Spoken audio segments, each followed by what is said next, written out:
Hey guys, welcome back to World of Warships. Today we have a brand new British light cruiser to take a look at, the Aberdeen. This is at tier 9 and combines smoke and radar. No longer do you need to have to choose between them.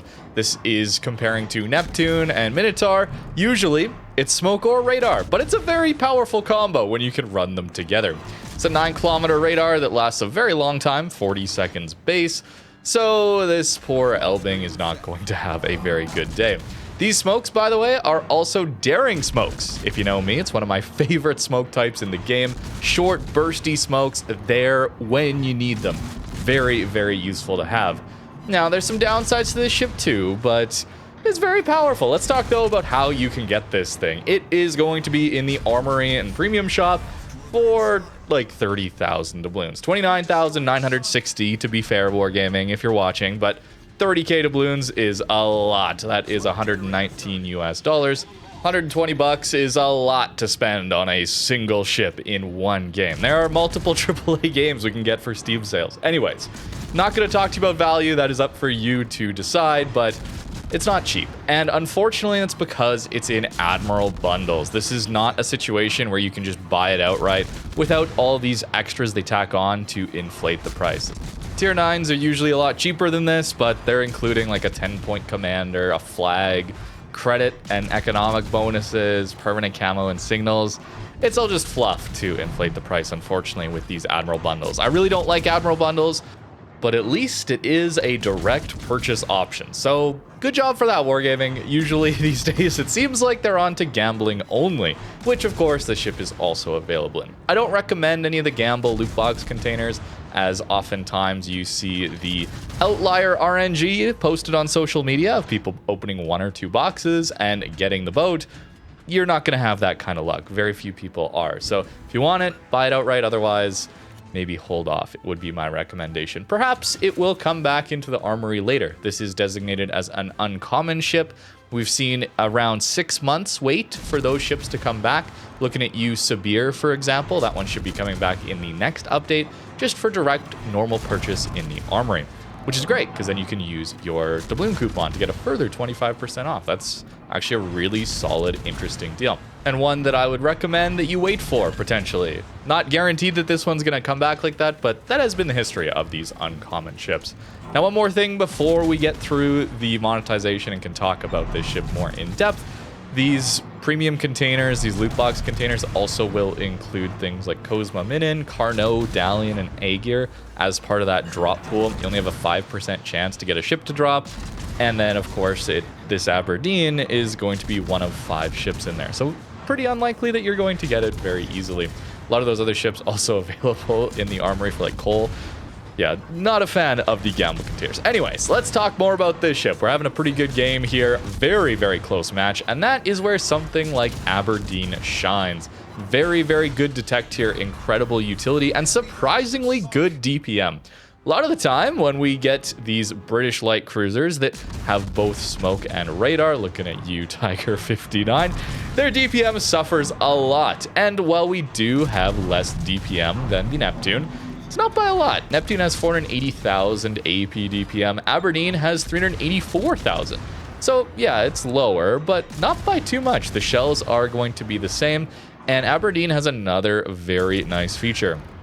It's a lower tier hull. Neptune has one of the most vulnerable exposed citadels in the entire game.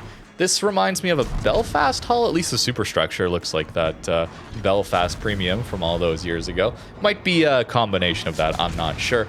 But it's really nice to have that lower in the water citadel. It's still a little bit above water across the whole ship, but it doesn't have that massive step up in the middle that basically guarantees you're eating massive citadel damage.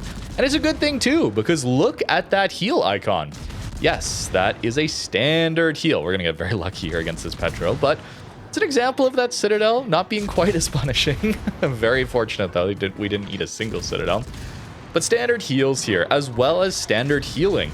We heal back the normal 33% citadel damage that cruisers get, not the 50% like we would see on the Neptune. So eating citadels is still quite punishing, even if you're not going to see it quite as often. Aberdeen also has quite a bit lower HP, only 39,200 HP base, which of course we're buffing as much as we can. but Neptune gets 44,900 HP base. That is a key advantage of that ship too. But you don't have access to both radar and smokes. So this radar is a very, very good. It's only 9 kilometers, but thanks to a best detect of 9.4 kilometers, it's not too bad to make use of this. And 40-second action time is absolutely wild. We're seeing the weakness of AP only. It's still the improved pen angles like we see on Neptune. They're exactly Neptune and Minotaur shells. But against Petro, that is particularly difficult. Fortunately, we do have torpedoes. I purposely waited to go for the torps till after the Petro shot again, and fortunately we get them off. Wow, those firing angles on those torps are not that amazing. Notice we also only have 3 torps per side. That is going to be another downside. You got to give 51 degrees of broadside forward to fire these torps and 40 degrees backwards to fire these torpedoes. Neptune is quite a lot more comfortable, 37 forward and 46 backwards. But crucially, Neptune also gets 8 torps per side, not just 3. They're the same torpedoes, do the same damage, same speed, same range. They're solid, but that's quite a bit fewer torpedoes. That is definitely a weak point here. Also seeing that lack of super healing, it is very nice to have to deal with a lot of bursty damage.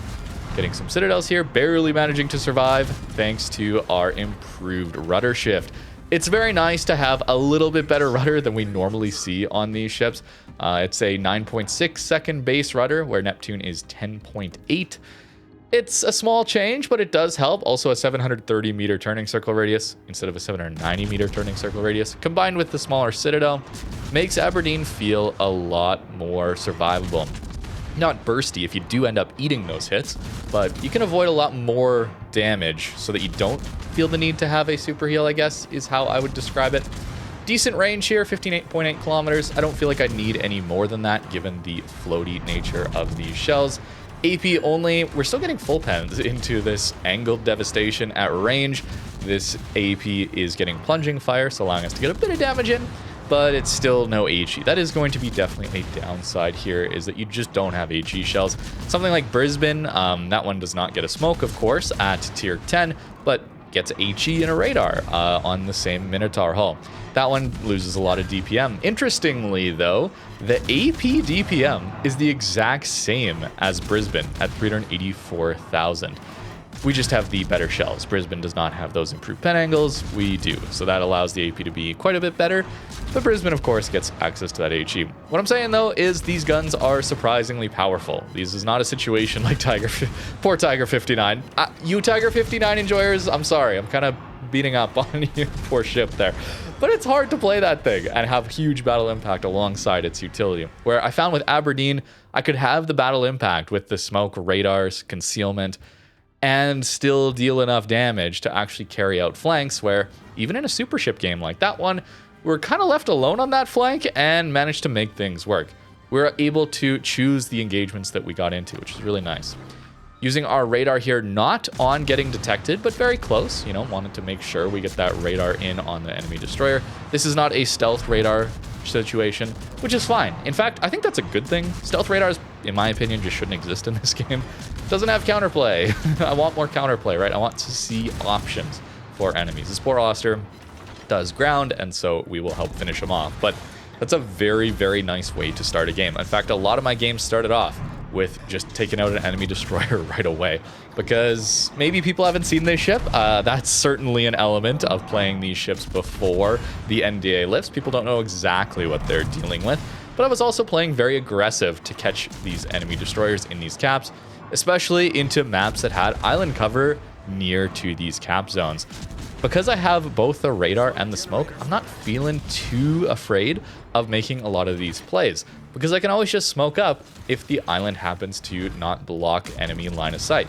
In this case, we do get spotted. I think it's through the B cap, maybe someone in between B and C. That's totally fine. We can just smoke up.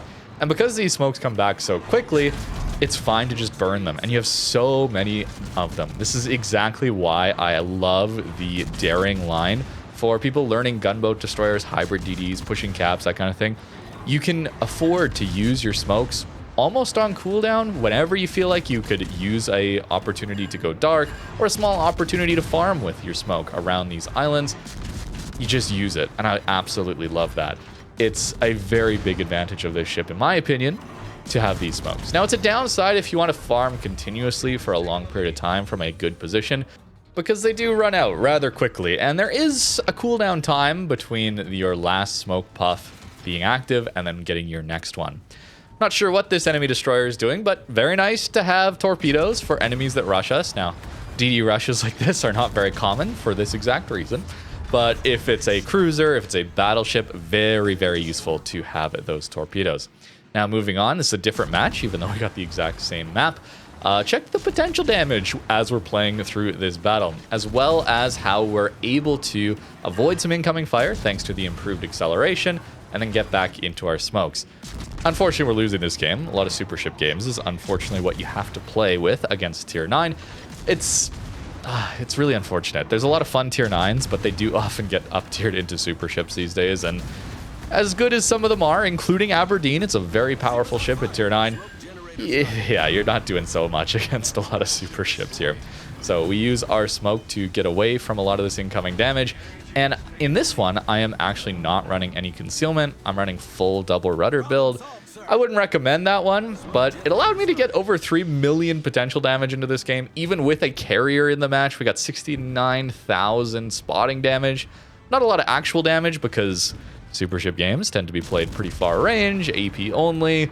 Yeah, we're not doing a lot of damage into those ones, but we survived a long time and we did some spotting, I guess. Kind of coping on that. It wasn't a very fun experience, but it is something you'll have to worry about when you are playing these tier 9s. I will say the AA is notably worse than Neptune, especially in the flak department, which is where most of the damage is coming from. Continuous is just never enough to actually deal damage to carriers. You have to get those flak bursts hitting, and we have way less flak than Neptune does, so you're not going to do so well there. But what we do have is plane-based ASWs. Yes, look at that 4 key there. Fortunately for me, I didn't run into too many sub games, so I didn't have to worry about that very much. It was very enjoyable because of that. But if you do run into subs, I'm sorry, but at least you do have those ASWs that are actually usable. Neptune has the ship-based ones, and you're not going to be charging a sub with a Neptune, let's be honest. Unless you just want to lose your ship. Charging in like that, it's never going to work out. So you're pretty useless against submarines when you're playing the main line. Here with Aberdeen, though, we do at least have the option to drop ASW. 7-kilometer range, you know, they're okay. They're okay. Still, 7 kilometers is a little bit close, but at least you do have that as an option. Overall, with Aberdeen, I found it to be a pretty powerful cruiser. Not in every situation. There were times where you get locked out, but again, that's super ships up tiers against carriers. All ships are really going to get locked out into those kind of situations as a tier 9.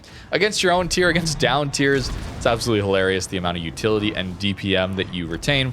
I will say the firing angles here are nowhere near as good as, say, the Minotaur, but it's tier 9. Let's compare against Neptune. We have 39-degree forward firing angles on Neptune, where with Aberdeen we have 35. So we can be a little bit more angled. We have a smaller citadel, and we can be a little bit more angled compared to the Neptune. Kiting, though, Aberdeen is 40 degrees. That hurts a little bit more. Neptune is 37 degrees to fire everything. A little bit better, but again, Neptune Citadel means that anything remotely close to firing all of your main guns, you're getting absolutely citadeled off the screen. Where Aberdeen, you're not always taking that much damage if you get lucky. It's still an above water Citadel, it's still a light cruiser, but it's nowhere near as vulnerable. I think it's a very, very powerful tier 9. Just having a radar smoke combo is kind of ridiculous. No HE in this one, but we do get a heal, which is very nice. It's not like Belfast, tier 7 Belfast. I remember when that ship was introduced back in the day. HE, radar, and smoke, that was absolutely insane, and retained a lot of DPM. This one doesn't get the HE, but heal, smoke, radar, and you retain a lot of the DPM. Not quite all of it of Neptune.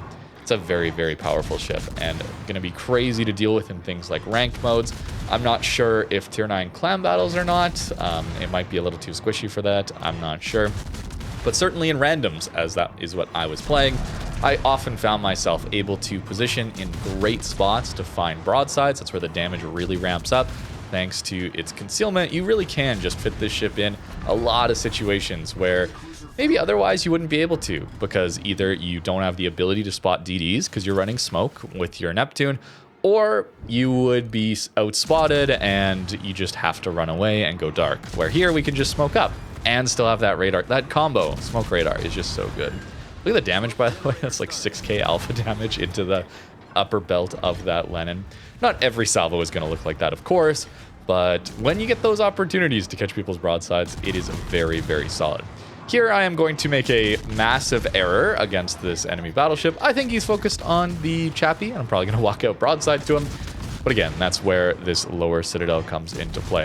And I think the best part about playing Aberdeen is I always felt like I had a battle impact opportunity. You're not going to win every game, but sometimes with cruisers, especially ones without the radar utility, it feels like you're just there to deal damage, and then if you don't get the spotting, your friendly DD dies instantly. You have to give it the flank. There's really not a whole lot that you can do. With Aberdeen, I felt like I had options to win games and win flanks. Destroyers win games, they win flanks, but here with Aberdeen, we can counter a lot of those enemy DDs. I should have died there, to be honest. I don't know what I was thinking. It's my first battle. But hey, we got away with it. But that ability to counter enemy DDs on flanks, to help your team win those spotting battles, to win those caps, it's extremely valuable, and something that very few cruisers or any ships in the game can single-handedly do is the damage as well as that spotting output. This is the second best AP DPM cruiser at tier 9, just behind Neptune. It's very, very powerful. But now let's take a look at the builds, as it's not really that hard to build this ship. There's just not that many options when it comes to AP-only ships that really want to rely on their concealment to get into good positions and survive. This is not an open water, kiting, farming cruiser at all. You really do need to be finding those opportunities to get broadsides, as well as using this radar for your battle impact and your damage. Here are the upgrades here. Given that the radar is so short range, you may not even need surveillance radar mod here, but if you have it, I think it's interesting to take. 9 kilometers, 52.8 seconds. I mean, let's be honest. If the DD is still in your range after 50 seconds, they probably should have died already. Or they're outside of that 9 kilometer range. Probably is how it's going to go, but I still ran it anyways. Definitely running concealment here alongside steering gear, so we got the built-in acceleration, so you can't use prop mod here. 9.4 kilometer best detect is very, very comfortable, especially with the short burst smokes here. You can go more rudder if you want to. You know, it takes us from 7.7 seconds down to 4.6. That is very nice. 10.5 kilometer detect is a little harder to run, but still not bad. Better concealment than what we get on things like Neptune. Here is the commander build that I was running here. We want to take as much survivability as we can. Again, very low HP pool to start with, so we want to buff that. We do like Superintendent, although getting through all of these consumables can be a little challenging depending on the battle. Concealment, of course, I was still going top grade for those opportunities where we are getting radar. We want the extra DPM, and sometimes when we're on islands, there are enemies spotted within that range. Anyway, a little bit extra DPM there is nice. Everything else, though, I mean, what are you going to do? Are you going to buff your HE? No, of course, we don't have that. And then I just threw an extra point in incoming fire alert, as it is nice to have on some of these light cruisers. Extra consumable time, consumable reload, very, very useful to have here too, as well as adrenaline rush, of course. Here is our armor layout, and don't worry, that is not Citadel there. It is just some random extra plating. Here is our Citadel. It's above waterline, sure, but it is nowhere near Neptune's level. Just as a reminder, this is Neptune. Even at its lowest points, it's way above water. So quite a bit better armor layout here. A lot easier to make use of. More comfortable consumable choice. You don't have to worry about dealing with radar or smoke. You get both of them. Although no hydro. That is a notable downside. No hydro. A little lower HP pool here. A little bit less DPM than what we have on the Neptune. And worse AA as well, I suppose. And that's about it for the first look here at Aberdeen. Uncommon tier 9. Hopefully that means it comes back in 6 months for a more reasonable price. Unfortunately, it is random gambling loot boxes or Admiral bundle. So quite expensive ship to get at the moment. But let me know what you think in the comments down below. Thank you very much for watching, and have a great rest of your day.